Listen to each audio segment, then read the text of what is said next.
Up until a week ago, I had actually not watched anime for a few months at that point. The constant struggle of being overwhelmed by work and emotionally deregulated on most weeks essentially took my mind off of it, as I had all these other various engagements that I was tackling or looking into after work. And a big part of my struggle that really hit me was the why. The question of why watch anime when of the 63 shows that will come out, let's say, in a single season, a good 40 something of them are going to be adaptations that are never completed. And that thought kept just hammering me in the fucking face every time I thought of trying to watch a show. Why bother when I could just read a light novel or read the manga?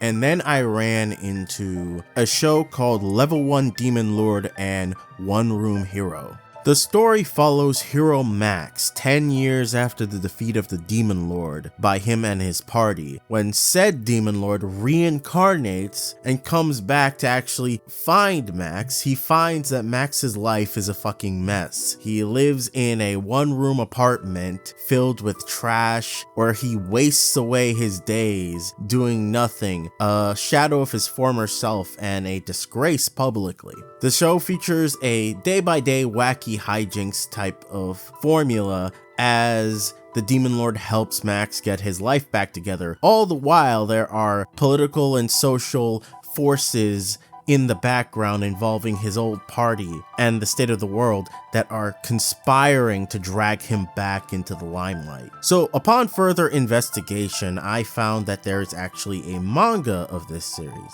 And once again, the thought of why bother? Why watch an anime versus, let's say go read a novel or read a manga? And the conclusion I ultimately came to is that animation is a very different medium from any other type of medium. Like, you actually have somebody performing a role for you, and within that stretch of space, there's a lot of room to sort of accentuate certain things and certain qualities that you can't really get 100% in, say, a manga. A lot of jokes don't land the same way in an anime that they do in a manga. Very different feeling to everything is the best way I can describe it. As well as music. Music is a huge component that builds a sense of atmosphere that you don't really have in a manga. As for One Room Hero, there's a lot of raunchy jokes and just fucking brain dead delivery that really sells things in a way that I feel like you wouldn't be able to experience in a manga. For example, there's a scene where the Demon Lord's underling, a woman called Xenia, appears, right? And she just eats their entire fucking dinner. And then afterwards is cleaning out her teeth, and the voice actress is portraying the sound of having your mouth full with your hand and trying to pick something out your mouth.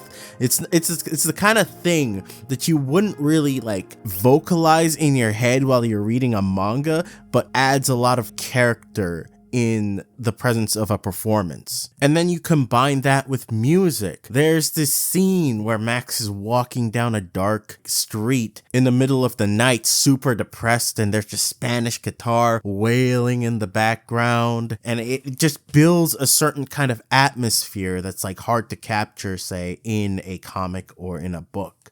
As well as the opening theme of the show just being a fucking bop. All of the various elements in a visual audio format come together to really just sell the experience in a way that's very different, but also extremely charming in its own way, compared to, say, just reading the story. But we still have another elephant in the room, and that is time, or rather, how time-consuming anime may be. But when you really think about it, is anime really that time-consuming overall? Particularly when you compare it to another medium like, say, video games. For as much as I love video games, they are a fucking bitch when it comes to just soaking up time, especially the more longer games that go on for a really long time, and especially fucking live service games that can essentially go on forever. Recently, I'd been playing a lot of Elder Scrolls Skyrim, and I'm planning on potentially making a video on that, and another game that I'm going to be comparing it to. Like, comment, and subscribe if you want to see more of that in the future. But yeah, back on topic. In the case of Skyrim, I'd been playing the game for 91 hours. Bro, you have any idea how much fucking time that is? And that's pretty casual compared to what a lot of other people put into games, right? How much time does the average episode of one anime typically take? Like 24 minutes? Now, if you extend that to say a 12 episode season, when you expand that into minutes, that becomes around 288 minutes. And when you break that down into hours, that's around like 4, almost 5 hours. That is not a lot of time. And that's like one season of a show. On top of the fact that in a show's format, there's no real room to run around and do a bunch of extra shit. It's just the show moving at its own pace. That is a crazy amount of difference, and it's really interesting to think about time, especially in the context of the anime that we're talking about right now, One Room Hero. In the beginning of the show, we see a very stereotypically heroic Max and his party face off against the Demon Lord, and how full of passion and youthful hope they are. And then you jump forward 10 years into the future and you see Max, and he's a shadow of his former self. The 10 years in between him being a hero and him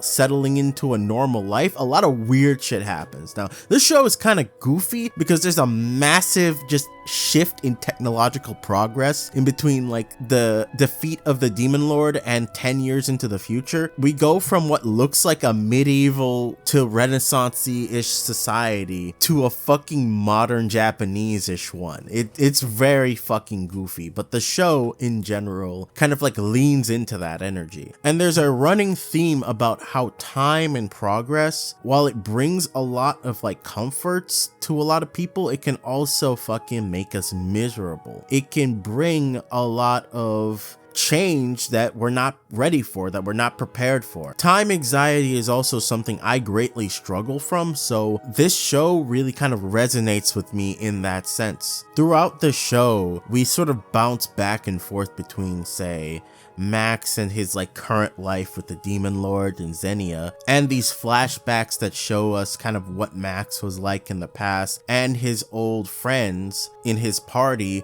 Fred and Leo, who are deeply involved in politics now in the real world. That on its own is one of my favorite things about this show, is underneath watching fucking Xenia shake her ass in your face and every 5 minutes, or the goofy fucking raunchy jokes involving pornography or other random shit. You have this sort of political drama happening, and realistically what this show is honestly about, in my opinion, is about the disparity between, say, youthful optimism and the real world. Once you become an adult, the depressing reality of the kind of world we live in, and how a lot of people who are good-natured essentially can end up becoming the puppets of people who are corrupt and greedy. How these machinations can straight up tear friendships apart. The core conflict of the show is that while Max is sort of trying to scrape his life back together, his old crew, Fred and Leo, are now high-ranking officials in rival nations that are essentially fighting over a massive land dispute because of natural resources. It's the most boomer 35 to 40-year-old politician nonsense you'd expect, but this is happening in a fucking fantasy world where people can create tornadoes by spinning a fucking spear or use magic. As the story goes on, Max is essentially dragged into the conflict little by little as the various sides essentially try to pull him to join them on fighting the other. Once again, it's the not so pretty reality of the world. We as people can have our own sort of heroic ideals about things, but it oftentimes takes way more than just optimism and ideals to survive in the cutthroat world of adults. However, the show doesn't essentially tell you that you should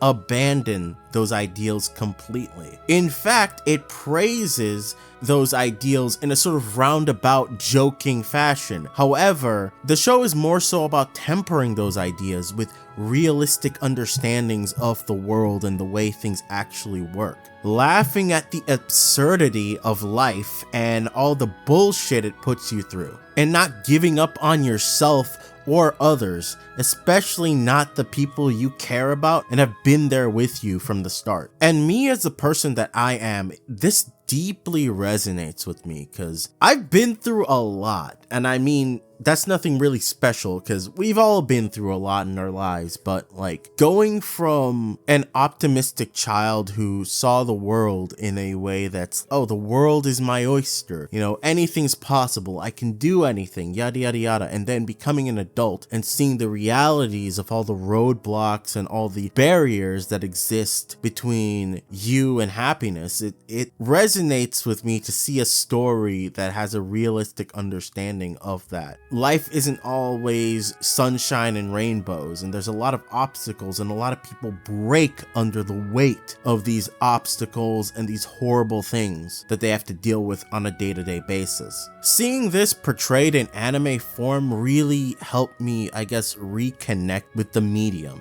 It's a kind of thing I feel like isn't necessarily touched on as well in Western media, where egos are so high and there's just such a knee-jerk reaction to judging people, let's say, in the position of Max. It made me remember why anime and trope talks were kind of the main reasons why I started this channel, or the main things I talked about when I started this channel. And I don't really want to let that go. I don't want to throw that away and completely move on. I feel like this is a kind of medium that is essentially a part of me and will essentially just have a place on this channel in some way, shape, or form. But yeah, I feel like we live in an amazing time, really. The fact that we even have the opportunity to watch something like anime in as convenient a fashion that we currently do. You get to see a whole new perspective on things that in the past was not usually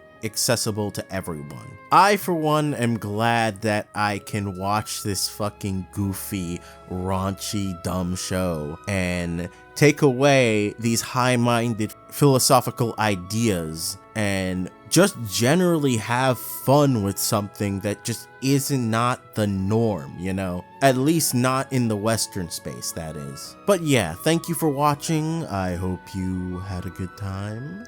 I'm not certain about a lot of things, but I definitely feel like this is likely an underrated show that personally I feel like deserves more attention than it got. It's a really fucking weird diamond in the rough. But yeah, tell me about your thoughts down below, and may we meet again.